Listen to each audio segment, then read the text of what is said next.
ఇంతకు ముందు లేనిది పీఆర్‌పీ ఇప్పుడు అన్ని చోట్ల వినిపిస్తోంది. అంటే ఈవెన్ స్కిన్‌కి సంబంధించిన ట్రీట్‌మెంట్స్‌లో గూడా అన్నిట్లో పీఆర్‌పీ. అసలు ఈ పీఆర్‌పీ ఎలా వర్క్ చేస్తది ఒక బాడీ మీద? ఇప్పుడు ఏదైతే డ్యామేజ్ అయిందో, ఇప్పుడు మీరు హ్మ్. హెయిర్ అన్నారు, స్కిన్ అన్నారు. హ్మ్. హెయిర్ గ్రోత్ చేస్తది. ఎందుకు? గ్రోత్ ఫ్యాక్టర్స్ ఉన్నాయి. ఓకే. గ్రోత్ ఫ్యాక్టర్స్ అన్నానా? హ్మ్. మనం మోకాల్లో గురించి మాట్లాడేది కార్టిలేజ్‌ని గ్రో చేస్తది. హ్మ్. హెయిర్ గ్రోత్‌కి ఎందుకు వాడుతున్నారు డెర్మటాలజిస్ట్‌లు? హ్మ్. హెయిర్ గ్రో అవుతది. ఓకే. అది కూడా స్కామా మరి? హ్మ్. ఎక్కడైతే ఈ గ్రోత్ ఫ్యాక్టర్స్ వదులుతామో, దానికి ఆ పార్ట్‌ని గ్రో చేసే కెపాసిటీ ఉంటది. ఓకే. ఇప్పుడు ఈ ముడతలు పడతది కదా! హ్మ్. ముడతలు పడితే స్కిన్‌లో గాని ఇంజెక్ట్ చేస్తే స్కిన్ గ్రో అవుతది. హ్మ్. అప్పుడు ముడతలు పోయి స్మూత్‌నెస్ వస్తది. ఓకే. ఎన్నో కండిషన్స్ ఉన్నాయి.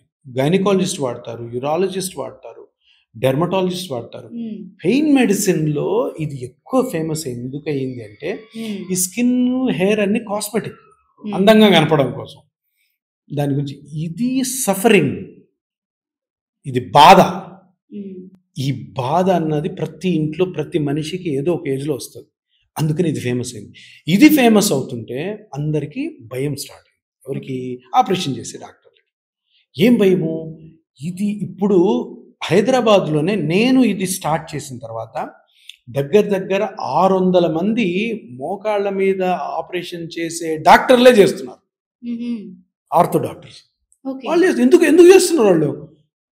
ఇది మంచిది, ఆపరేషన్ కంటే మంచిదని వాళ్ళే స్టార్ట్ చేస్తున్నారు. మీరు మీరు హ్మ్. ఏ హాస్పిటల్ కన్నా ఎళ్లి అడగండి. ఎవరైనా ఆర్థోపెడిక్ డాక్టర్ సార్ పీఆర్‌పీ మీరు చేస్తారంటే అవునమ్మా తప్పకుండా చేస్తూ ఉంటారు. అన్ని చోట్ల అవైలబుల్ ఇదొక ఉంది. మంచి మంచి పరిణామం హ్మ్. కాదా? హ్మ్. ఎంత బ్యూటిఫుల్ చేంజ్ ఇది. చిన్న చిన్న ఊర్లలో విలేజెస్‌లో చేస్తున్నారు ఆర్థోపెడిక్ డాక్టర్స్. హుహు. దీన్నేమంటారు? స్కామ్ అంటారా? ఒక 600, 700 మంది డాక్టర్లు హైదరాబాద్‌లో చేసేవాళ్ళున్నారు ఆర్థోపెడిక్స్ డాక్టర్లు. హ్మ్. స్కామా ఇది? ఎందుకు చేస్తున్నారు? నేను చేసింది ఫాలో అవుతున్నారు. ఎందుకు ఫాలో అవుతున్నారు? దీంట్లో మంచి ఉంది కాబట్టి ఫాలో అవుతున్నారు.